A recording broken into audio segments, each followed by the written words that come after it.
people are people. People are human. Every founder is going to make mistakes or bad decisions. Every franchisee is going to as well. So like you got to have that. This is a partnership. Like this is a give and take. Like I'm going to mess up, but if I expect the franchisor to be perfect, like no one's going to be happy.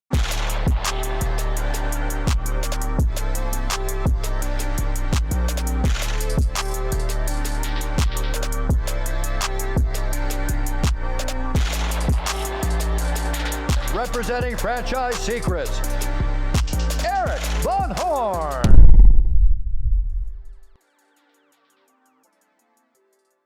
Bobby B, welcome to the pod. Mr. Van Horn, good to see you.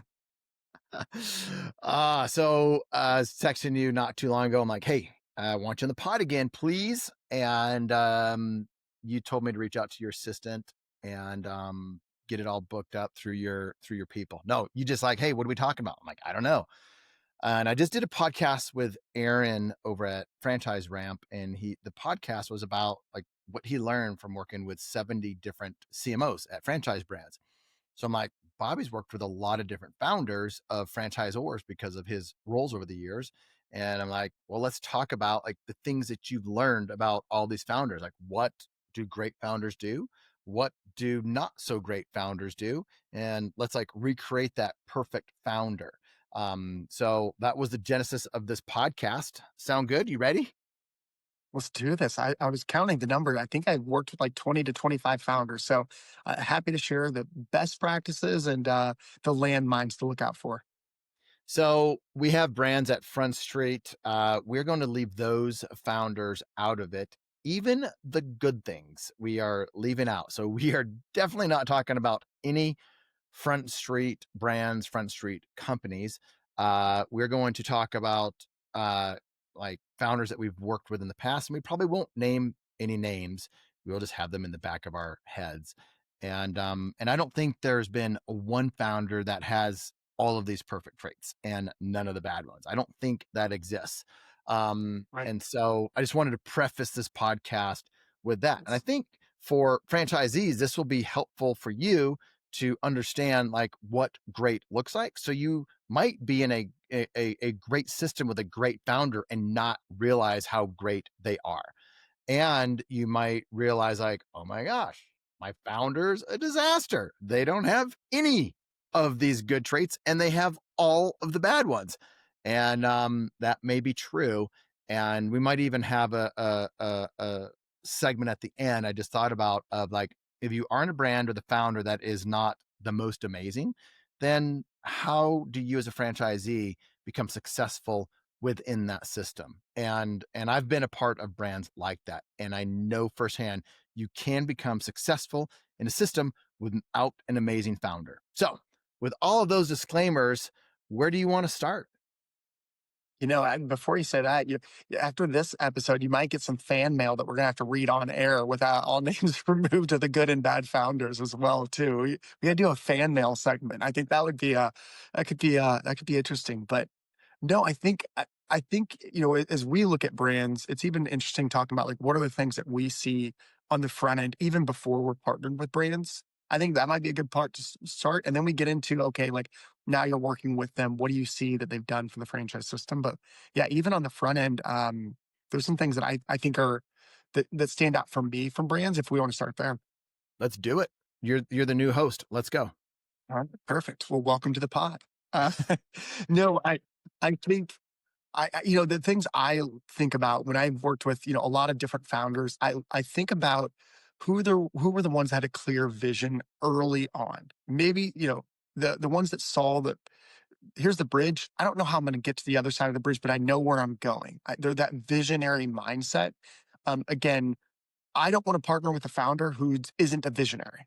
Like I see that. You can see a visionary, right? Can they clearly paint a picture? Are they good at storytelling? Do people gravitate towards them? In my opinion, that's what I want to see in a founder. You know, they can tell that story that they're a visionary and people gravitate to them. The other part of that too is if you find those unicorns, it's the ones that also can implement the systems and processes. You know, if we talk about the rocket fuel concept, you've got the visionary and you've basically got your implementer, somebody who's going to actually create the systems and processes. And I would argue most franchisors, most founders of any concept are typically not both. That's why they usually have a right-hand man or woman, right? That person maybe complements what they do. I also will tell you it's a red flag to me when I see a founder and a right-hand man or woman and they have the exact same personality. They're both executors or implementers, they're both visionaries, because it's going to be an echo chamber. They're not necessarily going to have the pieces that you need. But early on, I like seeing, I call it charisma, but like as a founder, you're selling. You got to get people to buy into your vision, to buy into your way of doing things as a franchise system. And people got to want to be around them. A miserable founder, no, like nobody wants to be around. So like they've got to have some of those basic core characteristics. And let's be honest, they've also built something and they've got some black eyes. And what I mean by that is like they've gone through the tough times, because if someone's only had good times, there's a lot of franchisors out there. They'll be franchising for 1 year, 6 months, 2 years. They've never really went through a hard time or a recession or economic turmoil or any of the things that maybe people are dealing with today. Like there's just not enough of a runway for them to experience life experience. And being a franchisor, we've said this before, like once you become a franchisor, you're no longer in whatever business you were in. You went from being selling bagels, we were talking about a bagel franchise concept, to now I'm teaching other people how to be successful business owners, how to lead a team, how to be engaged in their community. And yes, I have to know operations around a bagel shop as well too, but there's so much more to being a franchisor. And so making sure they've gone through some of those trials and tribulations, I think if I'm looking at a founder or any franchise concept, I want to know like they've been through the tough times and the good times, not just the good times, because that hardens a person, it seasons a person to kind of really, know how to lead versus, sports analogy, somebody's out there, it's their rookie time on the field and they make rookie mistakes, right? There's a reason they're called rookie mistakes. They haven't been there before. I like founders that have been there before. Maybe they have some experience, whether it be in that category or other businesses. Ideally, as a franchisor, not most founders don't have prior franchisor experience, but some of the best in the world that I've worked with had been a franchisor for a while first, or before they started this concept, or have been franchising, learned the hard knocks before we partnered with them. So I don't know, it's a very long-winded response, but I think there's just some of those I would call foundational characteristics of any founder that I want to hitch my wagon to.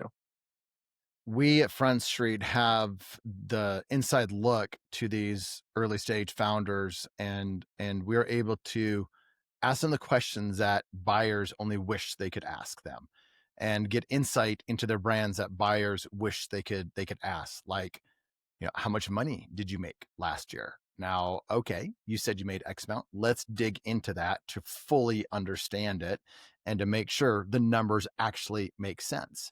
And then like if they're open about that and they understand their numbers and it's accurate, then that's a good sign. They have to be making a lot of money, anyway. And what's interesting, not everyone that wants to be a franchisor is making really good money. And some of you are going, okay, of course, Erik, I never want to buy that brand. But the problem is you don't know if they just have the charisma, have the ability to do some of the things that Bobby was talking about. And behind the scenes, it's a train wreck because they want a quick exit.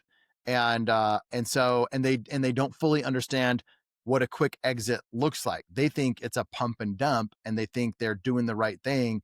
And because they have this amazing idea or amazing business, and all of a sudden they turn it into a franchise and they can sell a bunch of them and they can make a bunch of money, and then they're done. They think they're doing the right thing, but their goal is to really just make a bunch of money, and they don't really have any foundation. So compare that with the same kind of mom and pop business, the same founder, but they are long-term focused, franchisee first focus. And that's what Aaron and I were talking about on a previous pod, is about being franchisee focused. So now you have somebody that is franchisee focused. And I will say this, most of the founders that we talk to early on, again, we get insight that most people don't, because we're able to ask the questions and understand really how they're going to make decisions or how they want to make decisions. And that is either they're franchisee focused or they are fully focused on their bottom line. Most people start out as franchisee focused founders. And if they're a franchisee focused founder with a long term vision, even though they might sell in 5 or 6 or 7 years, they are not just building it to sell so quickly. They are building it, scaling it for long term. And if you do that the right way, you have an asset that can be worth a lot of money in a number of years. But they're franchisee focused first. So what does that mean to somebody like us? They are thinking, they tell us we don't want to charge 10% royalty. We want to charge a 7% royalty or a 6% royalty. Or some of them say a 2% royalty. And we're like, okay, we get that, but you have to make money to be able to invest money to help the franchisees make more money. Like that's how it works. Like they are paying royalties as an investment into the home office so you can in turn make their lives easier and help them, have more revenue, make better decisions, make more money, have more resources, and all of the above. So I love it when I hear founders start talking about franchisee focused first type conversations, and even with rebates. Some founders are like, we don't want to make any money off of anything that the franchisor ever buys from us. We don't want any kickbacks. We don't want any of that. We want all of it to go to the franchisee. And then, you have a franchisee focused founder that may or may not be the right move for the brand. And that's besides the point, but the founder is thinking about the franchisees profitability, ramp up, support, things like that. And I love it when they are thinking about those types of things. And then one last comment, Bobby, before I kick it back to you as the host of this one, is around the item 7 and item 19. That's where it's like, how much is this going to cost me to get into and build out or ramp up and whatnot? That's item 7. Item 19 is a disclosure of the whatever numbers the franchisor chooses to disclose of their financials, any type of financial performance. And the franchisees that the franchisors that are like, just they come to us and they're like, I want to be open. I want to be clear. I want to set the right expectations. I don't want to try to spin these numbers every which way. So the candidate is lost and they think one thing when in reality it's something very different. Like, let's say there was an anomaly. Let's say there was a typhoon, hurricane, snowstorm all at once that came into one corporate office of this franchise, and it caused their revenues and profitability to 10x. Now, could they put that into the item 19 and be like, hey, here's our showcase office. This is what we did. Our showcase business. We did this from one location, one truck, and not disclose anything else. Could they do that? Probably. But is that the right thing to do? Probably not. And so you have a founder that is just wanting on behind the scenes stuff that the franchise buyer will never see, do things with honesty and integrity. That is a franchisee focused first buyer. Bobby, back to you. No, I think you hit on a couple things that are really important too. And I think of like, okay, you got the franchise. Here's kind of their focus. Here's how they start. But like you said, how do they do when their baby's not called pretty? Every founder has an ego. They have to. You wouldn't be a founder if you didn't have a little bit of an ego, and you wouldn't be successful if you didn't kind of say, "Hey, I don't care what other people think." And the founders that also can take some feedback and be told, like, "Hey, here's what's wrong with your brand," right? Like, and whether that be a franchisee saying it, whether it be a franchisor, because you see some of these founders like, "No, it's not wrong. You're just not doing it right." And I will say I've been a part of a franchise system where that was some of the case. I saw other franchisees complaining and I'm like, what do you mean you just go out and do this? Like, just go do it. Like, but they were maybe sold something differently than when I joined the franchise system. So I also think, a good founder is going to make sure sales and ops are singing the same song, right? Franchise development, and they're going to be involved in that franchise development process. A founder who's completely uninvolved, especially an emerging brand, in the franchise development process, I've got yellow flags because they need to be engaged and make sure that whoever their salespeople are, as good as they may be, whether it's Front Street or someone internal or FSO or whatever it may be, is selling a clear picture. It's your brand as a founder. Like, you need to inspect what you expect. and making sure, okay, are we telling people what this looks like to be an owner? It doesn't mean sugarcoating it. It doesn't mean punching them in the face with the reality. There's a really interesting brand that you wouldn't have expected them to be maybe as successful as they were. I remember I met the founder and I sent an email to the company I was working with at the time, not Front Street. We'd already signed the brand. And I was like, I need to put my concerns in writing because I don't know if this is going to be the right fit. And I need to distance myself. And this is like plausible deniability at this point. I'm like, I'm going to send this very long email. Here's all the concerns I have and whatever it may be. Just was very rough around the edges brand. They didn't do really any true marketing spend. They're like, nope, you follow our process or you get the heck out of the way. Very much they knew their process, but they've been doing the business for a very long time. Fast forward to, 3, 4 years later, it was probably one of the fastest growing franchises I've ever worked with. They had some of the best revenues. Franchisees were doing extremely well. Was it a hard business? Absolutely yes. But they were able and willing to do the things that no other franchisor was doing. Like they weren't doing fancy marketing. They're knocking on doors, right? Like it's something as simple as that, but they knew their systems and processes. They had the ego. He was open to feedback, which was really important. Had he not been, I probably wouldn't have worked with that brand. But that confidence, or that, I don't call it ego, but confidence in I've done this before. I have my systems and processes in place. I'm like, and I'm just going to hold people accountable. I'm not going to be afraid to have the tough conversations with franchise partners when they're not executing, because he knew his dashboard. He knew you had to do this many calls to get this many inspections, to get this many jobs, and this many fell through. Like back of his head, like he knew any math problem you could ask him when it came to his business. He knew every single number. So he knew it inside and out. And to me, those are the founders I want to bet on. I want to hitch my wagon to as well, because they're not afraid to hold franchisees accountable. They know their systems and processes.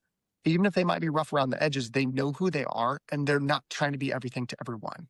I think that's a challenge you might see with some franchisors as they're new. They might be people pleasers. I want to keep all my franchisees happy. Well, franchisees are never always going to be happy 100% of the time. It's what's best for the franchise system long term. And let's make that, again, if 90% of the franchisees want this, you tend to have to go in that 90% direction, even if these 10% have a really compelling argument.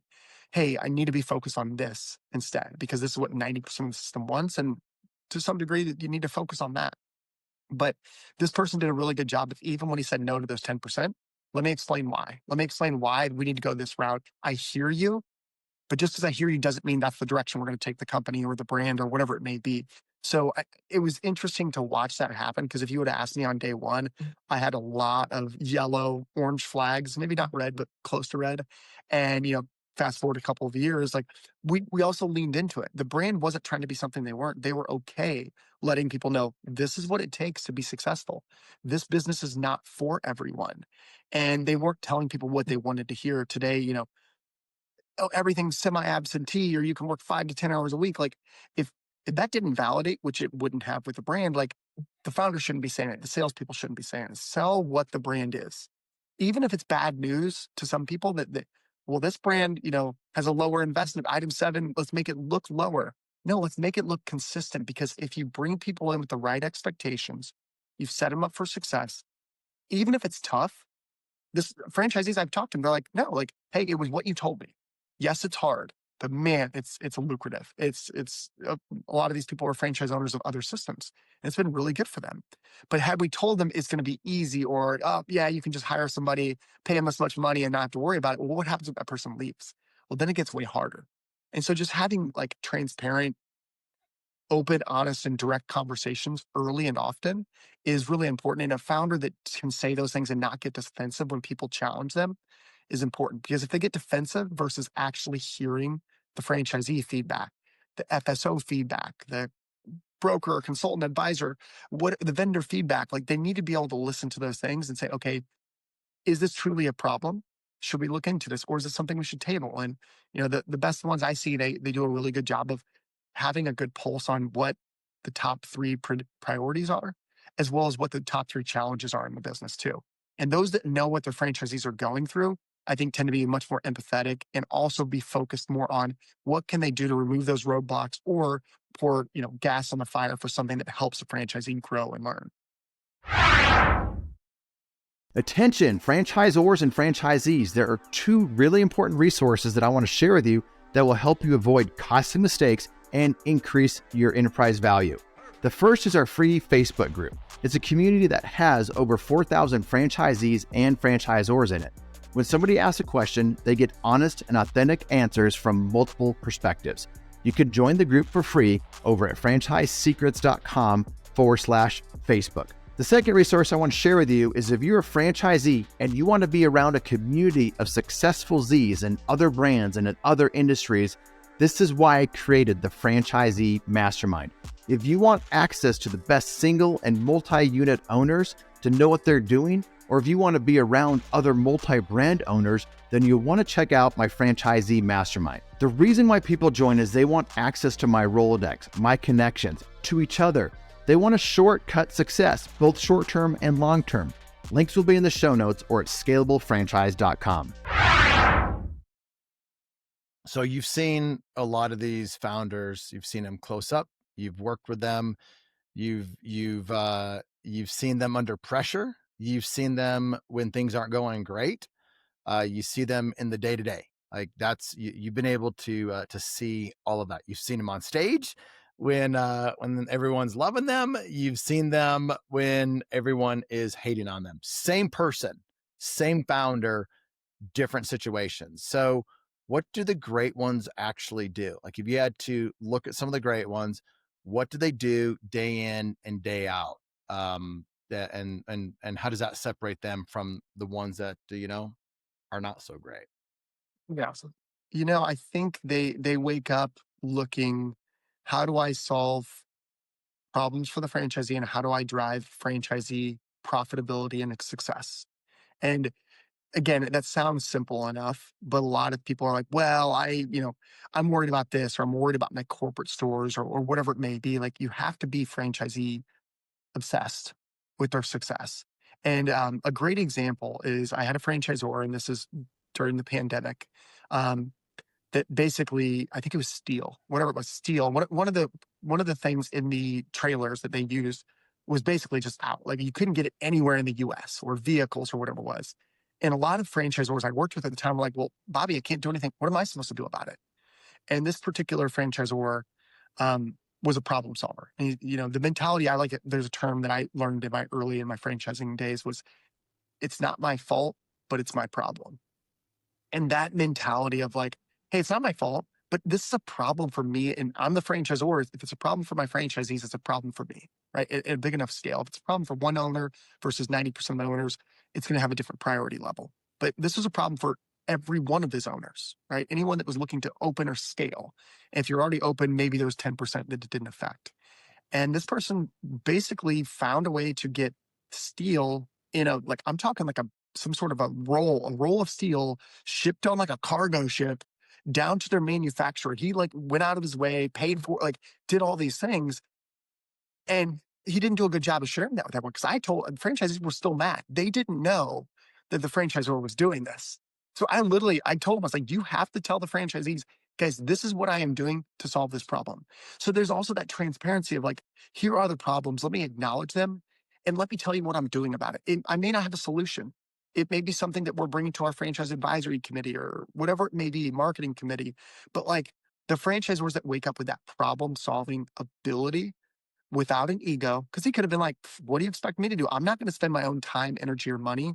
But this franchisor knew now is the time, as Warren Buffett says, there's blood in the streets. This is when you want to go fast. Everybody else was slowing down. And this franchisor, even though it might have cost them some money, they put their foot on the gas and said, how do we lap every other franchisor in our category or in a similar competing category? And they did it, and it won over all the franchisees when they educated people what they did. It won over the brokers of like, wow, the fact that you did that when everyone else was sitting on their hands shows that's the type of franchisor I want to do, because that's a unique scenario. Think about the day-to-day things that franchisor was trying to solve for the franchisees. Things that are a lot easier to solve in a lot of cases, whether it be a systems or process or creating more marketing collateral or setting up more national partnerships. They were the ones pushing the ball forward, not waiting for the franchisees to come to them and ask for it. They were anticipating the franchisees' needs before a lot of times the franchisees even knew it. And I think just that boils it down to the mentality of like that servant leadership mentality. There's a really good book by Simon Sinek that I like. It's called Leaders Eat Last. And the best franchisors have had that mentality of like, hey, if I'm the leader, I'm going to help push everyone else forward. I still got to make money myself. I still got to cover it. But man, I'm really helping to make the team, the people that are on my squad, whatever you want to call it, like successful. And they wake up every single day with that obsession, not can I buy a bigger house yet? Can I do this? They're focusing on growing the business and getting it to a healthy level and then building the right team around it as needed to. So we say it often. I don't think it's a secret out there in franchising that like franchisors, the founders, like no one that's a franchisee, and I've seen this, no franchisee is going to like tell them like you franchisor are the reason I'm so successful. Like franchisees take credit for all of the success themselves. And I've seen it. I've been there. I'm not saying everyone, just everyone that I've seen, everyone that I know. I'm not saying, you know, like there are probably some that give the franchisor credit, and those that have been in multiple systems absolutely will give franchisors the credit that they deserve at different times because they've seen the good and the bad because they've had something to compare it to. Um, Right. but how, as a servant leader, the franchisor, knowing that you're going to most of the time get treated like all the all the failures, all the challenges, all the hard things are your fault as the founder, your fault at the franchisor level, and all the wins are franchisees they're the reason it's a win, you're the reason it's a challenge or a loss. How do you or the great founders, in other words, Bobby, how do the great founders like deal with that? How can you have a servant leader mindset when you just can't fire someone that you could if they were working for you? Like you are there to serve the franchisees. That's a tough one. How does that how have you It seen the great is. ones deal with it?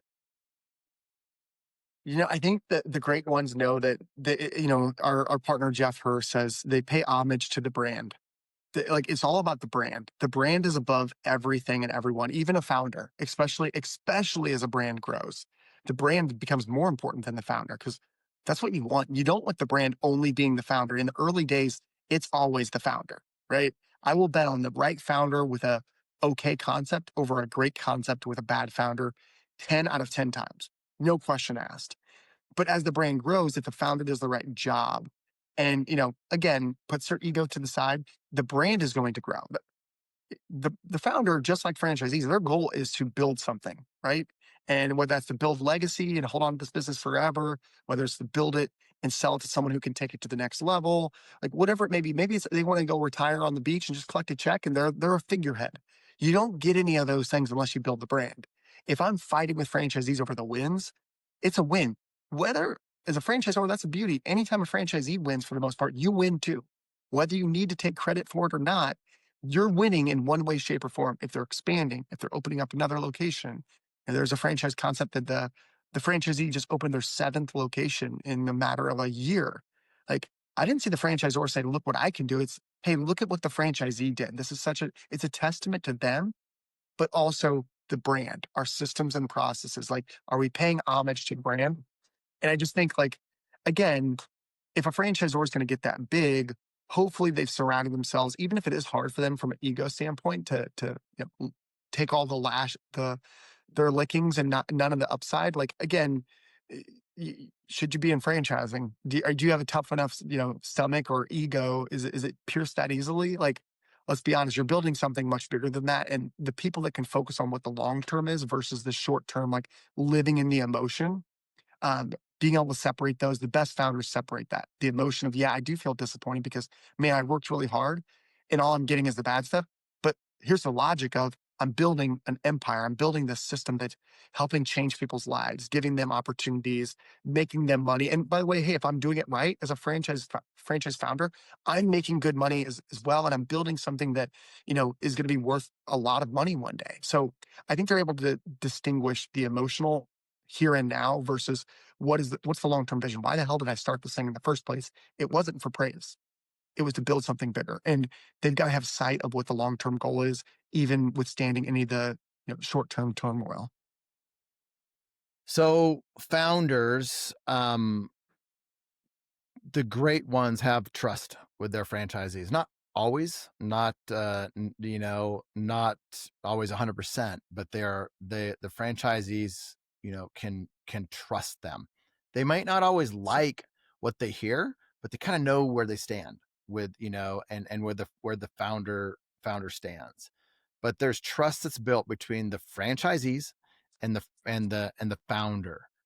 Not who, like, what have you seen the best founders do to build that trust and to keep that trust and earn that trust with the franchisees? And is earning trust even, is that the right way to say it? Or should trust be given to the founder right away from franchisees? I don't know. You tell me. You asked me, trust is always earned, right? Like, I'm going to give people the benefit of the doubt in the beginning, right? But like, I think people are people. People are human. Every founder is going to make mistakes or bad decisions. Every franchisee is going to as well. So like, you got to have that. This is a partnership. Like, this is a give and take. Like, I'm going to mess up, but if I expect the franchisor to be perfect, like, no one's going to be happy. I think to build that trust, at least early on, the franchisors are engaged. They're involved. They're talking to franchisees. They're having tough conversations, right? I think of examples of franchisees that maybe weren't doing well. And, the franchise business coach is doing their job. Maybe there's escalation, there's a manager, but the franchisor may pick up the phone and say, hey, what's going on here? And like, I think that cutting through kind of the red tape that it feels like in franchising, like franchisors that just stay engaged and know when to step in and try to help, but they also hold the line. They're not the ones that are going to circumvent the processes or, give the franchisee everything they want. And when that's not the process and you can't offer that to everybody, like, well, then you just opened a can of worms. That founder just did more harm than good. But like, if they come in and say, okay, let's try to find a solution. What are your expectations? What would you like to see happen? Let me tell you what we're able to offer. And let's make sure we're aligned on this. And what do we need to do on a go forward basis? But I do think like they build trust both internally with the team with consistency. If I ask the founder and the franchise business coach, what are the top 3 initiatives? And if the 3 completely different things for each of those people, there's not alignment. And that all starts at the top with the founder. The same thing goes for franchisees. Like, what's the brand focus on? What are the brand working on? What are the key initiatives? What are the top 3 KPIs that the franchisor wants you looking at? If a franchisor and franchisees are saying 2 different things, you're not building a lot of trust. And, I've got young children. And one of the terms I love to say is like, explain it to me like I'm 5. If you can't make it that simple, if you confuse, you lose. You have to make it so simple that these franchisees can understand it and there's no confusion. And then you have to remind them and hold them accountable to whatever those things may be.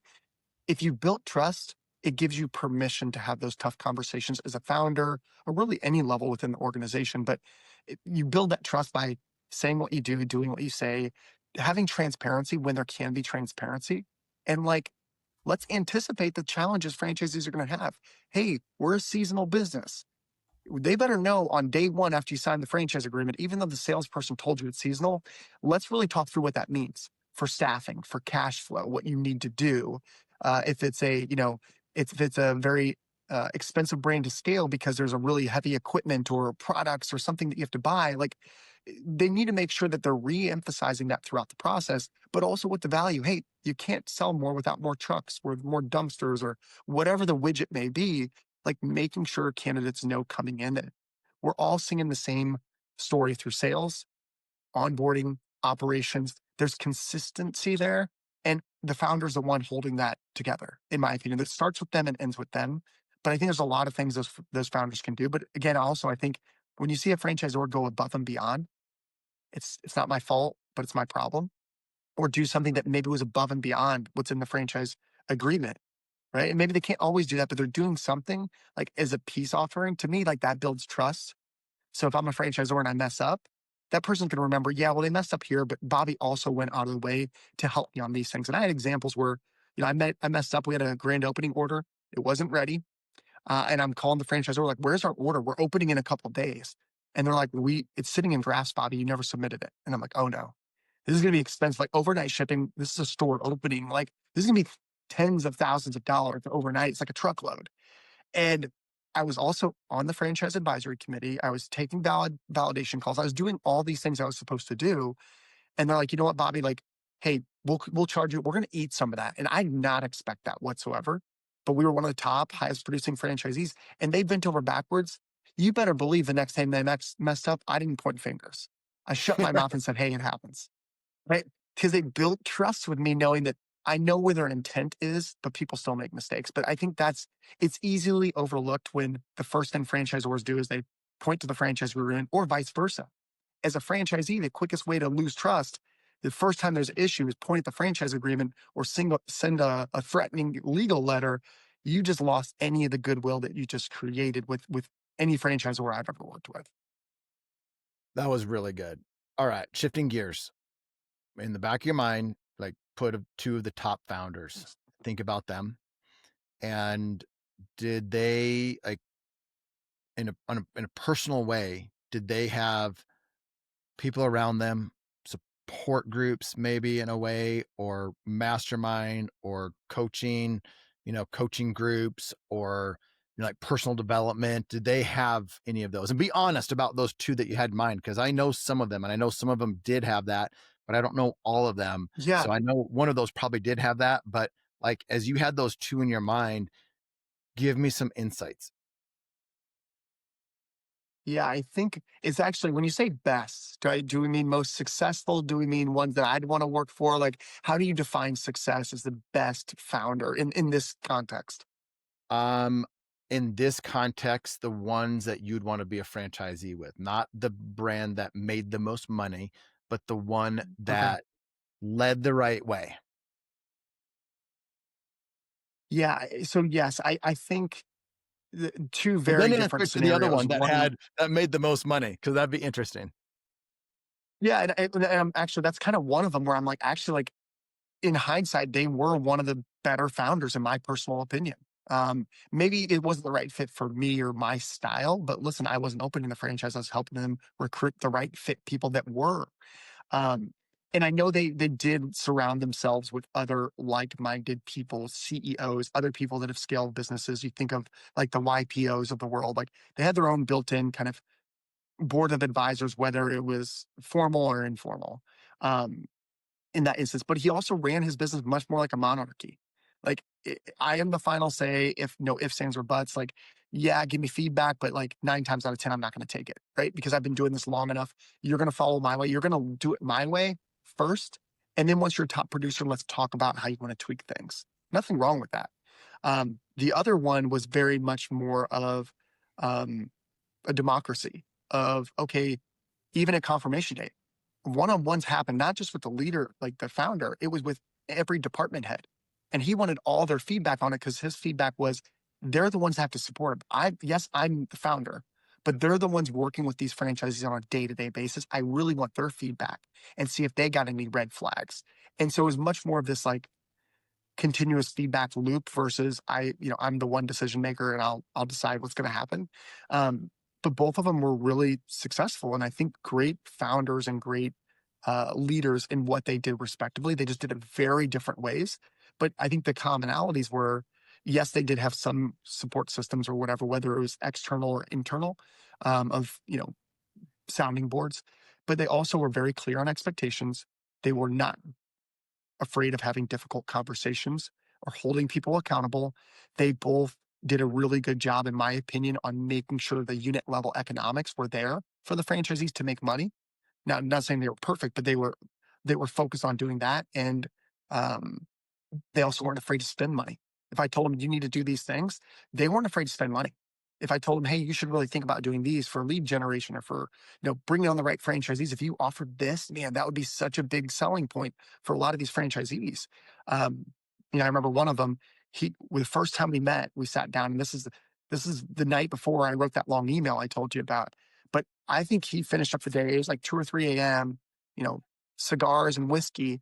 But he's still taking notes. He probably took 12 pages of notes. And I mean this when I say every single thing I told him he needed to do to be successful. And he asked similar questions like this. I'm pretty positive he delivered on every single one. And, was a very, very successful franchise system and founder. So they did those things, but there were also some common loops between those. But, one of them would much more, one would give you a hug, one would kick you in the butt type of mentality. And again, they also were very clear that's who they needed in their franchise system. And don't bring me the person that isn't okay with this. Like the one that could hug could also kick him in the butt. The one that kicked him in the butt did not want to give hugs. So I got to bring thick skinned people and be very clear. This is what the brand is. I'm not sugarcoating it at all. Like this is what you're going to do. If it's not a good fit, get out. That was kind of our sales pitch, but it brought the right people that weren't surprised. They didn't get into validation and hear something they hadn't heard already. They didn't meet the founder and be surprised by something that they hadn't already heard throughout the process. I'm sure the audience is wondering, did you ever get a hug from him?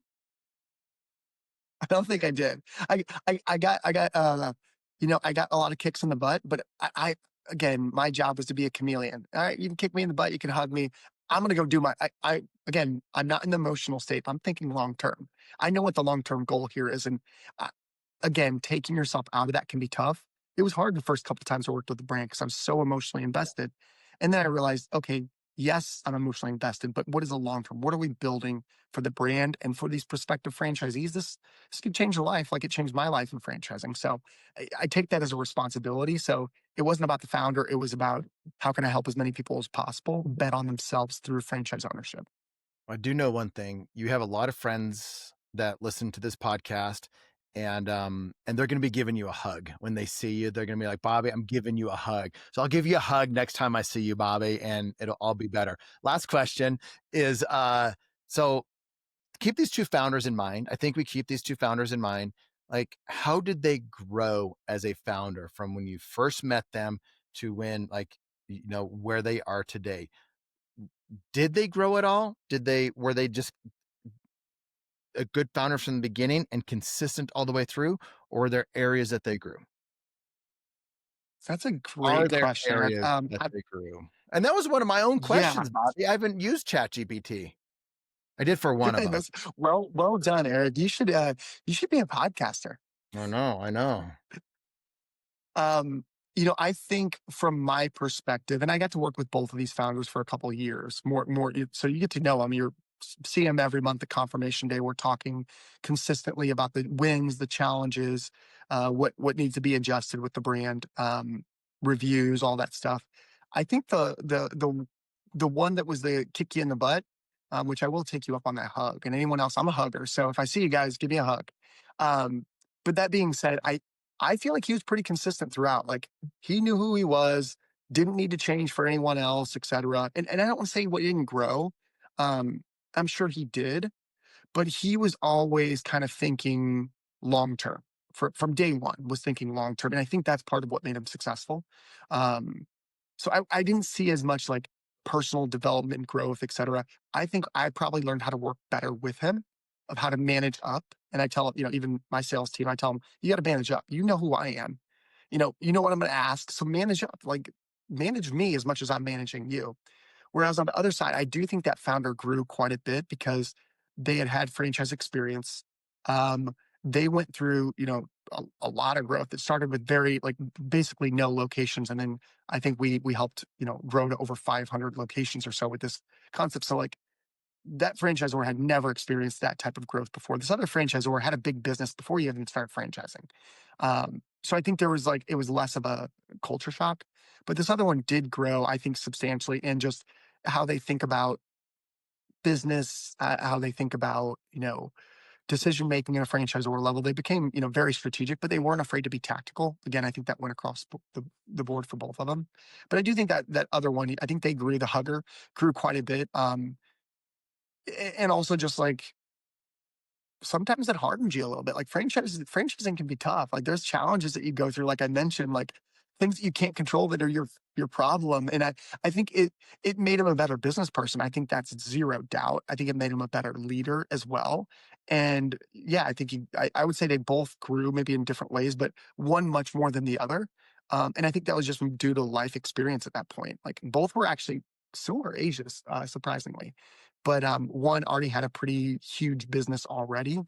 Um, and then he really didn't change from day one to day three, year three or whatever too much. The other one, I think, changed quite a bit and grew. So the goal is to grow in one way, shape, or form, but everyone goes at their own pace. So my job, managing those founders, for anybody who's listening that has to manage founders, you guys get it. Like you're managing up, right? Like, and it's good though, because I think it makes you like, I get to work with people who've been very successful in lots of different ways, like access to, people and mentorship and whatever you want to call it, like that people would die for. And so what can I take from that? And what resonates with Bobby? Because this person's style may not work well with me, but I took a heck of a lot of things from that person to kick you in the butt that I'm like, okay, I use those today. Whereas this person was to hug you. Maybe there's certain things that we already aligned on, but man, they do these things very differently. Whether I do that or not, now I at least understand, okay, hey, help me understand why you went that direction versus this direction. So it was a fun ride. And working with founders is one of my favorite things in the world, because you get to help take their brand to life and bring it to market in a way that a lot of times these founders never imagined possible, which is really cool to do. All right, I'm gonna have to jump to our tech guru. I have a call with our tech guru coming up with one of our brands. And by the way, everybody should be leaning more into AI. You hear me talk about it. I've seen some more in the Facebook group on AI. You guys need to be leaning more into AI than you already are. And if it's you leaning into AI, get your teams into AI. And I was just on a call yesterday for 30 minutes with one of the marketing departments for one of our brands, helping them with some AI stuff to make their life easier. So I don't know why I went there. That's what I got to do next. But Bobby, any last like things that you want to leave the audience with besides like, hey, I'm Bobby, I need a hug? Anything else besides that? No, I think, if anything, quantify what a good leader looks like for you. If you're a franchisee, who do I want to, be in the trenches with, right? Like, who do I want to be? If you're a franchise employee of a franchise system, think about those same types of things. As a founder, like, what type of owner or founder do I want to be? Do I want to be loved or feared? Those adages, I think those are important. And there's no right, I don't think there's a one size fits all approach. And I think certain industries need more of one thing versus another. But you know, quantify who and what you want to be and what you want to be surrounded by, and don't accept anything less. All right, mic drop. Thanks, Bobby. Thanks, Eric. Thanks for listening to the Franchise Secrets podcast. Links to everything can be found over at franchisee-secrets.com. And if you want my help with anything from starting your own franchise to growing your current franchise business, please visit scalablefranchise.com.